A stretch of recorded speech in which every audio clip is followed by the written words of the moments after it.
Recording.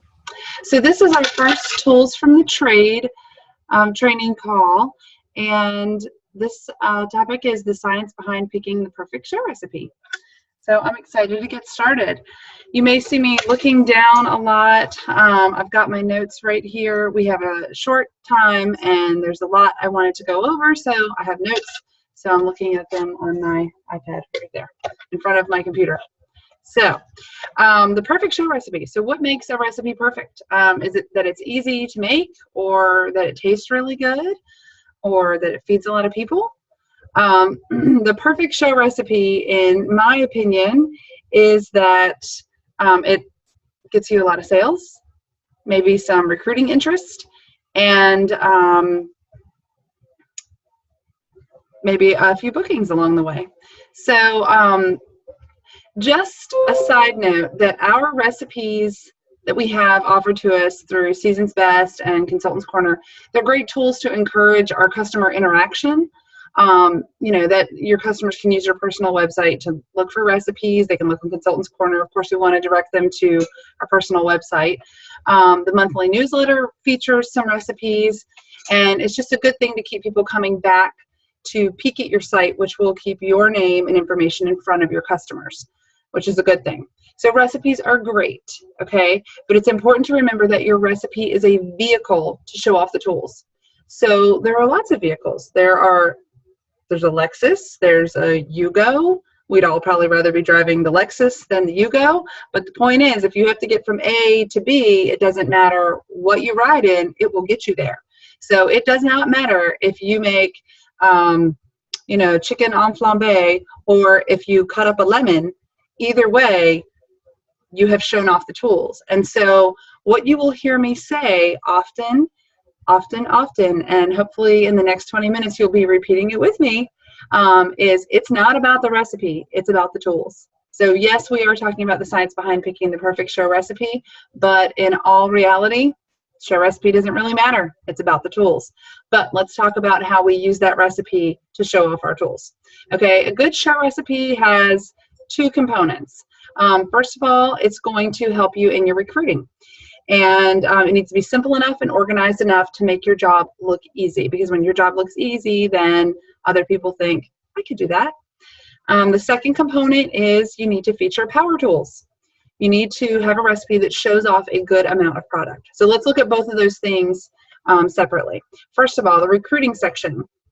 You want to make your job look easy, no matter what it is that you're doing, okay? So when you look at a recipe and consider it for your show recipe, a lot of whether or not you choose a recipe has to do with what you, as the consultant, are doing during the demo. Are you running back and forth from the microwave to the stove, to the counter over here to over there? And not every kitchen's the same, so you have to think about this ahead of time. Does your recipe have a lot of steps that only you are going to be doing, that you can't, you know, hand off to someone else? What can you do ahead of time? Make it organized. And there are lots of ways to do shows, and they're all right. Whatever works for you is the right way to do a show. So if you do station style shows, you want to have your station cards organized.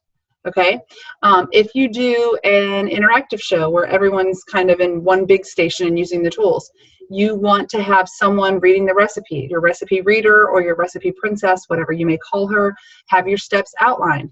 Now, I do not typically go in the order of steps that the recipe says, because when you have a recipe that is created for the home cook, it will say things like, you know, start your noodles boiling and meanwhile do X. You know, grate your cheese, whatever. So sometimes those recipes don't lend themselves well time-wise to the show format. So you kind of have to look through that ahead of time and say, you know, the recipe says add the peppers, add the carrots. Well, they were all supposed to be chopped, because in my ingredients it said 1 carrot chopped, 1 pepper chopped. And you're going to have to do the chopping. So you have to say to yourself, if someone is chopping, then can I have someone else grating cheese or whatever? You know, when am I going to put this into my recipe? So kind of look at that and rearrange things if needed. Sometimes a recipe will say add the remaining. And I can just tell you from years and years of experience, when I'm sitting here reading a recipe, the remaining, and I'm like, oh yeah, that's 2 cups. Perfect. I got it. when you're in the middle of everybody and somebody's going, how do you use the mandolin? I don't need this part. And you're thinking, don't cut off your finger. What's remaining? I don't even know what ingredient we're talking about anymore. So make sure you write those things out so that you know always, and your recipe reader knows, and it can flow even without you. So you want to avoid confusion. Now, one of the new recipes in the Season's Best is the chicken shawarma wraps. We made those the other night at our team meeting here, and I'm not local to you guys, I'm in Virginia. And it did say the remaining lemon juice, the remaining yogurt, and it was a little confusing at the stations because one station card said use X amount and the other station card said use the remaining. And so the people at the different stations didn't know what had happened at the other station. So it would have been helpful, and those were the home office provided station style cards. So it would have been helpful to make a little note on there, you know, how much was left. Maybe you do your shows demo style where you're the one doing all the cooking. That's fine too.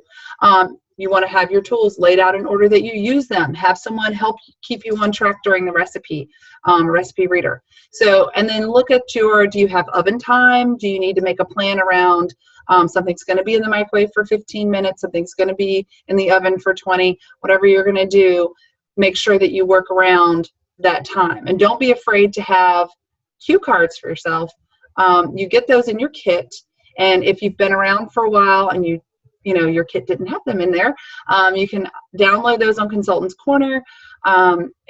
There's nothing wrong with having cue cards. It makes your job look doable. So everyone that sees you using that says, well, she doesn't know everything. I can do that too. So remember, no matter what, it's not about the recipe, it's about the tools. So let's talk about power tools. One thing that we as consultants tend to get hung up on is the newest, latest, and greatest. Okay, so when the brownie pan came out, people were falling out in the aisles. We were so excited about the brownie pan. Yay, brownie pan. But you really don't need to demo the brownie pan, okay, or the measuring spoons. I really, really, really like our measuring spoons. Don't need to demo those, okay? I will guarantee you that your customers can sell the Measure All cup, the food chopper, the mix and chop, and the large round stone better than you can. Tell me if I'm wrong. You know I'm right, because as soon as you pull out that round stone, oh, I have it. You pull out a mix and chop, I don't even say anything. I just hold it in the air. They've got it covered. They know what they're talking about, okay? And that's what that's, you know, kind of the reason why the cooking show format works so well for our products, because women sell to each other when they're in a group. We do. You know how we are. We do it. So that's just naturally happens. So definitely know the features and benefits of all of your products. You know, the catalog is your best textbook. And features and benefits, if that's not something that you know right off the top of your head what that is, that's a whole different training. We can cover that another time. But definitely know your features and benefits of all of your products, because when someone comes to check out with you, that's when you can cross-sell that stuff. Okay? So, I mean, and you got to think about this. The tiny things are the stuff that you cross-sell at checkout, the less expensive items. So nobody ever came up to you and said, well, I want to buy the mix and chop, and then ended up walking away with a Dutch oven rock crock. Doesn't happen. But people do walk up to you wanting that Dutch oven rock crock and walk away with salad choppers, or they walk away with a mix and chop, okay, because that's what we can do. So no matter how yummy those, whatever they call them, sinful brownies are, they are not the perfect recipe, because they really are not showing any of your power tools, okay? So what are the power tools? And I know you're probably shouting it out behind your computer screen. In my house, my children even know that the power tools are the rock crock, the grill pan, and the manual food processor. Those are my top three. They know. They don't even put them away in the cabinets. They put them away in mommy's show bag, because they know. So why do we call them power tools? Because they're just like the power tools that maybe your husband bought. So for example, and I say this often at my shows, you know, men are better shoppers than we are. And a lot of women get offended right off the bat. No, they're not. My husband can't even find bread in the grocery store. And that's a true story that happened the other night. But they really are, because if a man sees a need for a certain tool, you know, the hedges are looking kind of shabby, so I need an electric hedge trimmer. He's going to go to the store and he's going to buy one, and he's going to look, and there's the one over here that has all the bells and whistles, and then there's the economy version, and which one is he going to get? He's going to get the one with the bells and whistles, because it makes his job easier, it's fancier, and gosh darn it, he likes it. So that's the one he gets. Now, when we go to the store, because we need a specific tool, we walk in and we start looking, is there a coupon? Which one can I buy? Cheapest. Do I really need all these features and extra bells and whistles? And we will guilt ourselves into buying the cheapest version, which then will break, and then we have to buy another one. So definitely when you look at power tools, you have to look at it like you would if you were going to buy electric hedge trimmers. So our power tools that we have in our catalog, which used to be in the center and they're not anymore, but our power tools work like that. They do cost a little bit more. They have all the bells and whistles. But if you look at the price of it, spread out over however many years you're going to use that product, it equals out to pennies, dollars a year. And it is so worth it for putting a good quality meal on the table. So it is the right tool for the job. Those are our power tools. So those being my 3 power tools, I try to feature those at every single show. If I'm making brownies, am I using those? No. So do I make brownies? No. And remember, it's not about the recipe, it's about the tools. So another thing to take into consideration when you are trying to narrow down your recipe is the host special. So you have to look at your calendar and you have to say, okay, here's my calendar. October's looking a little empty. So you look at the host special for October. What's on special in October? Stoneware. So can I pull that into my demo along with my power tools and feature that? So sometimes you can feature that host special for the month that you're trying to fill. Sometimes you can tweak your recipe a little bit to still use your power tools and pull that in. But even if you cannot pull in your host special, remember the power tools can always be a special for your hosts because they can get them for your half price. So those power tools can always be a host special. And I know a lot of people have said, oh, the host specials for October and November coming up maybe aren't, really making me feel great about it. But the power tools are always, always, always a special for our hosts. So these, not everybody's going to walk up and buy a double burner grill pan full price. But a lot of people like it when it's half price or free.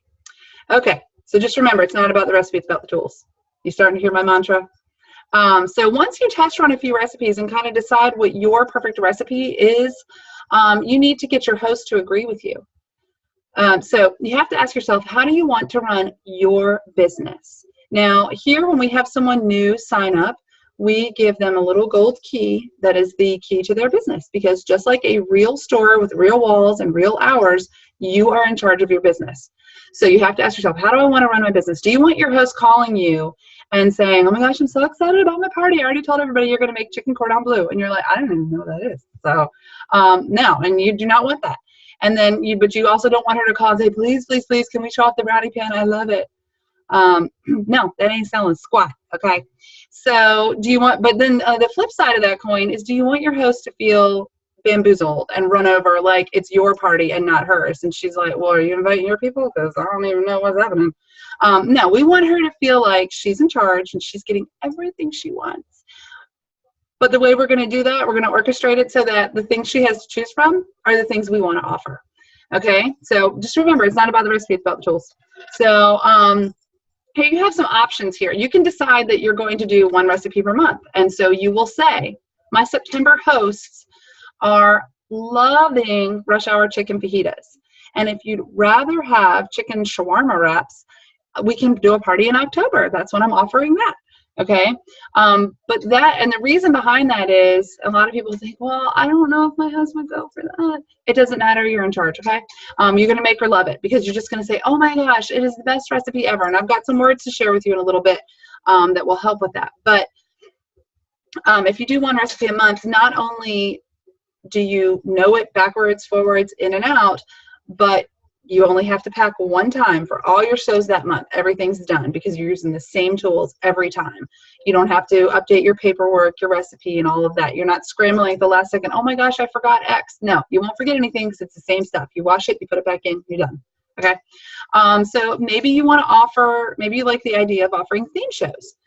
So you could offer a few themes. Let's say you decide that rush hour chicken fajitas is your go-to recipe. It's one of my go-to recipes.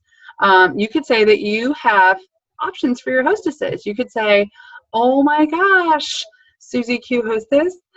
Would you and your friends enjoy a healthy in a hurry party? Or maybe you guys are rushed and you need dinner time and no time? Or maybe you'd like a fun fajitas and margaritas party. And every single one of those, the recipe is rush hour chicken fajitas. Healthy in a hurry, we'll just cut out the wrap or eat whole wheat. I don't know. Dinner time and no time, they're super fast. Fajitas and margaritas, add some alcohol. There we go. So same recipe, just dressed up in a different package every time, okay? So I'm making rush hour chicken fajitas all the time, and I have like 17 themes, and I'm always making rush hour chicken fajitas, okay?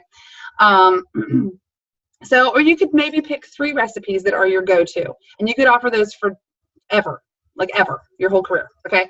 The important thing is that you maintain control of the recipe selection. So when does that start, your control over the recipe selection? It actually starts the very second you talk about the possibility that this person will host a party. So when I'm at a show and I am talking about the benefits of hosting, and I use commercials like I know some other people do, and so I will have someone in the crowd ask me, what do I receive for hosting a fun night with you and my friends? And I'll say, oh my gosh, I'm so glad you asked, let me tell you. And then you can whip out the booking slide or whatever you do. Whatever I say, this is what I say before I show off the booking slide or whatever else you may do. I say, some people think hosting a Pampered Chef party is a lot of work. It's not. I'll do all the work for you. All you have to do is pick a recipe and pick some friends. Let me tell you what you get when you become one of my fabulous hosts. And it doesn't matter whether we do a dinner time and no time Tuesday, wine, cheese, and chocolate Wednesday, fajitas and margaritas Thursday, or pajamas and Pampered Chef Friday. All my hosts get the same thing, Q Host Rewards, okay? And then we'll go over that.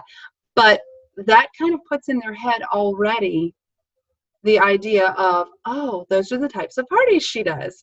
And so I've already kind of thrown my chosen recipes at them.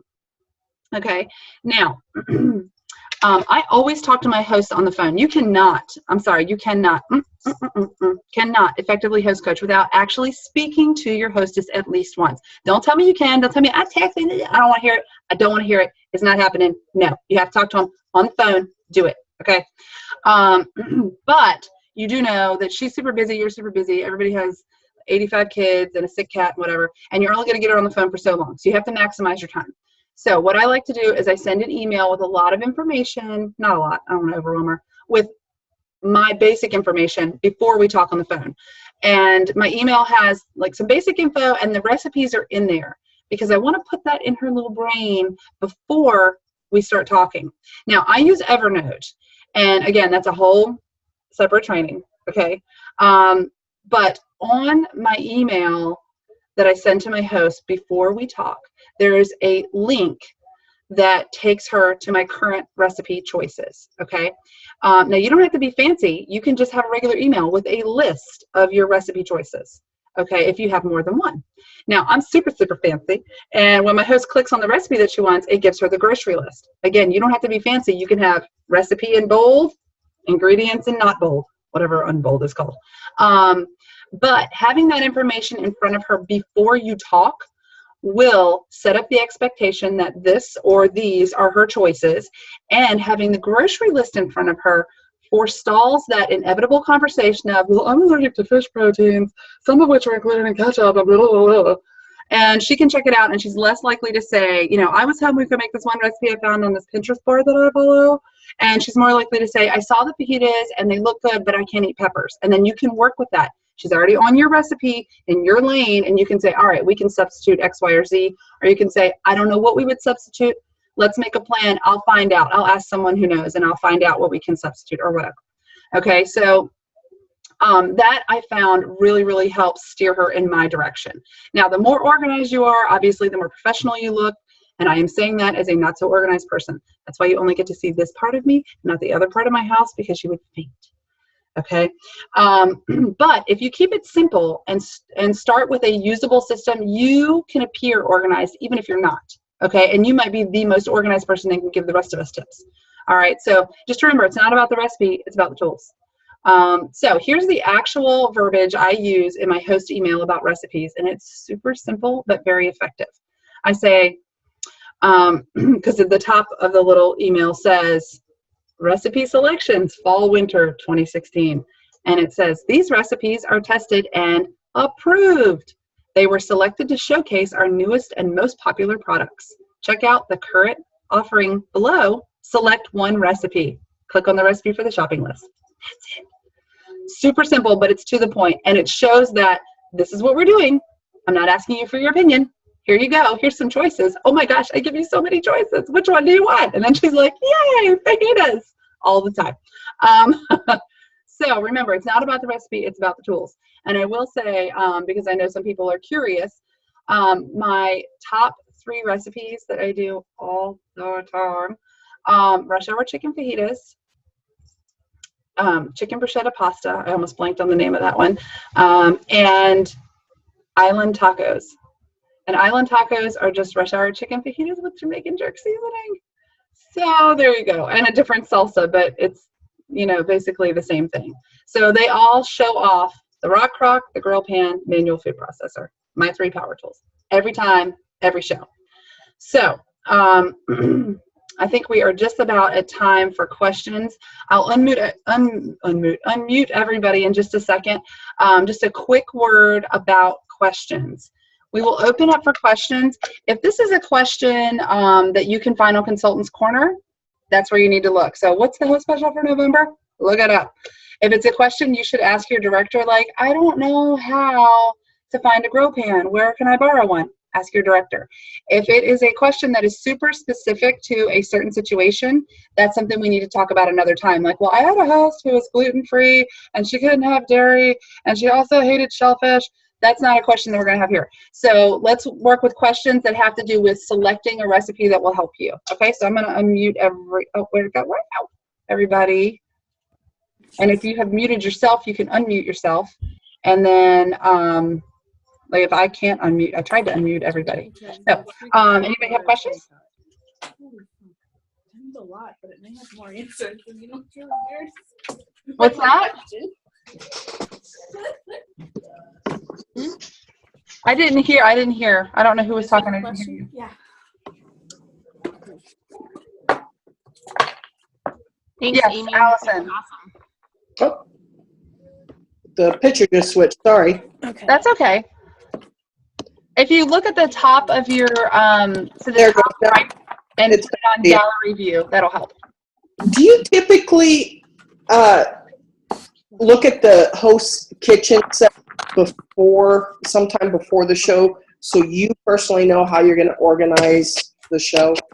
That's a really good question, and I think it probably would do everybody good to do that. Typically, when I schedule a show, it is with someone who's been to another show.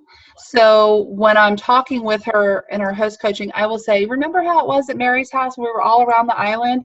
I need to be around a table or an island or something like that. Is there something like that in your house? And I'll talk to her about it. But the fact that we're also mobily connected, you could have her, you could say, you know, Right. FaceTime me and show me around your kitchen really quick, and that might help you set up. The other thing is, just to get there earlier, I think helps. One of the most popular and beloved card spreads in tarot can be used to answer questions about any topic. This spread of 10 cards reveals the basis of the situation you inquired about, the challenge, the past, the present, the near future, likely outcome. Okay. What is going on? Anybody have a question? Yes, I have a question. Okay. I have the recipe for the rush hour fajitas. So you shuffle the cards, right? And Uh-huh. So I don't see how to use the grill pan. My whole recipe just calls for the Ask, deep dish covered baker, which is what I've used it for ask your before. question. So what I do is I will often put the vegetables in the rock crock. I don't take the deep cover baker anymore. Sorry, got lots of deep cover baker love, but Okay, yeah, rock crock okay. needs to come. Yeah. Yeah, So I got put that. my vegetables in there, and I usually split my chicken breast with the close and cut. So I have, you know, typically the recipe calls for about 3 chicken breasts. So I'll have 6 pieces or so, and I will take one of those pieces and put in the vegetables so I can show that the chicken will cook in the microwave. So I'll just throw it in there with the veggies, and then the other chicken I put on the stovetop in my double burner grill pan. So half in the grill pan and half in the rock crock. I do all of them, all of the chicken except for 1 slice. So I usually have 6 pieces because I'll have 3 chicken breasts, and then I'll cut them in half split them, butterfly them. That's the word. And so I'll just put one piece of chicken in with the vegetables. And I'll put the other 5 in the grill pan. So you don't follow the recipe.